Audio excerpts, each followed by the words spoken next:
Abasirikare ba Adivasi bapasinze uyu munsi mu ishuri rikuru rya Nasho. Tugiye kureba iby'iryo tangazo, turebane video kugeza irangiye. Nuyikupa itarangiye urahomba byinshi. Ikindi kandi kanda subscribe kuri iyi channel yanyu Ibisasu TV niba nta mutima mubi. Reka turebe iryo tangazo, riri mu Cyongereza turishyire mu Kinyarwanda.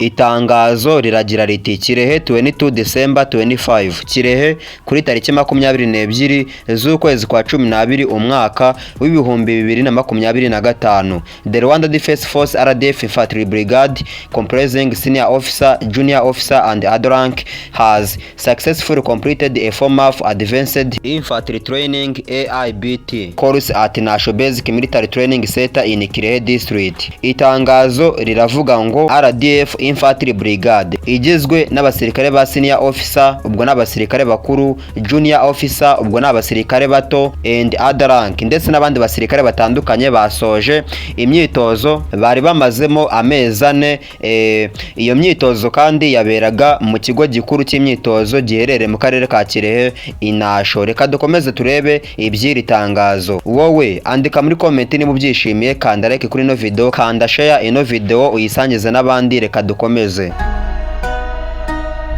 Rino tangazo kandi rikomeza rivuga ngo the graduation ceremony was presided over by the RDF Chief of Defense Staff CDS General Mubaraka Muganga and attended by RDF General Senior Officer and officers. The pass-out ceremony featured a series of demonstrations that highlighted the skills and the knowledge acquired during the training.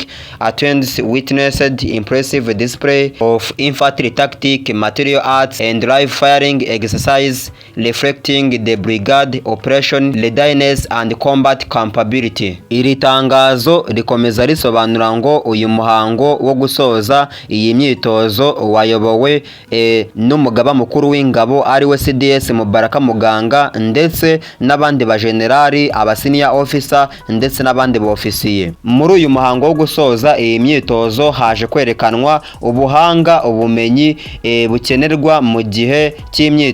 Ikindi kandi ibyo berekanye bikaba ari byo by'ingenzi bizabagaragaza bari bo mu buhanga biza aribwo tactique, martial arts ndetse n'ibindi. Bakomeza kandi bagaragaza iyi myitozo yo guca mu muriro uri muraka. Ikindi kandi iyo myitozo ikaba ariyo izakomeza bagaragaza ubumenyi bwabo ndetse n'ubushobozi bwabo ubwo bazaba bari hanze baratangiye akazi gasanzwe. Reka dukomeze turebe iby'iri tangazo.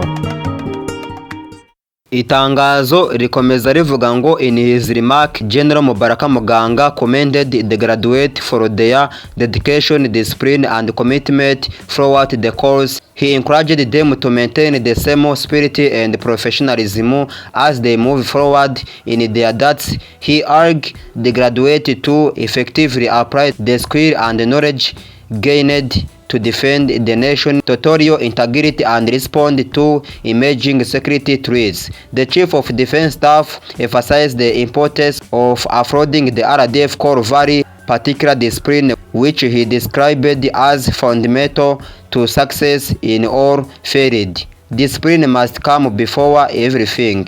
He said, we are armed that varies discipline, ethic and strong moral principle. Itangazo rikomeza risobanura mu Kinyarwanda ngo mu ijambo rye Gen Mubaraka Muganga yashimiye uburyo bitwaye, abashimira discipline, abashimira n'igihe cyose bihanganye bari bamaze. Yakomeje abashishikarira kugira ngo bakomeze bagire umwuka mwiza, bagire ubunyangamugayo. Ikindi kandi bakomeze bubahirize inshingano zabo. Ikindi kandi muri uko kubashimira yakomeje kubabwira ngo bakomeze barinde ubumenyi bwabo ndetse n'ubuhanga bamaze kunguka mu kuzarinda umutekano w'igihugu cyabo ndetse n'ubusugire bwacyo igihe byaba bikenewe byihutirwa. Ikindi kandi yakomeje ababwira agaciro ka RDF ko gashingiye kuri discipline. Ikindi kandi ko bagomba kukagaragaza mu bintu byose meza gutsinda. Ikindi kandi discipline ikaza imbere y'ibindi byose. Yakomeje ababwira ko ari ingabo. Ikindi kandi ko agaciro kabo gashingiye kuri discipline, ethic ndetse no kuba abasirikare bakomeye cyane. Reka dukomeze turebe rino tangazo tunarisoza, dukomeze turebane video kugeza irangiye.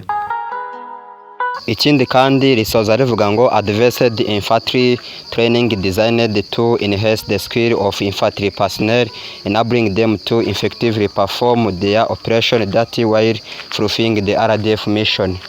Bisoza bivuga ngo iyi myitozo ifite ikivuza ku bumenyi bw'ibyo baba barahawe. Ikindi kandi ko bagomba gukomeza kurinda inshingano zabo mu buryo butandukanye, harimo na gahunda z'imyitozo ndetse na misiyo baba barahawe. Ndabakunda, mukomeze murebe ibindi biganiro. Ciao ciao.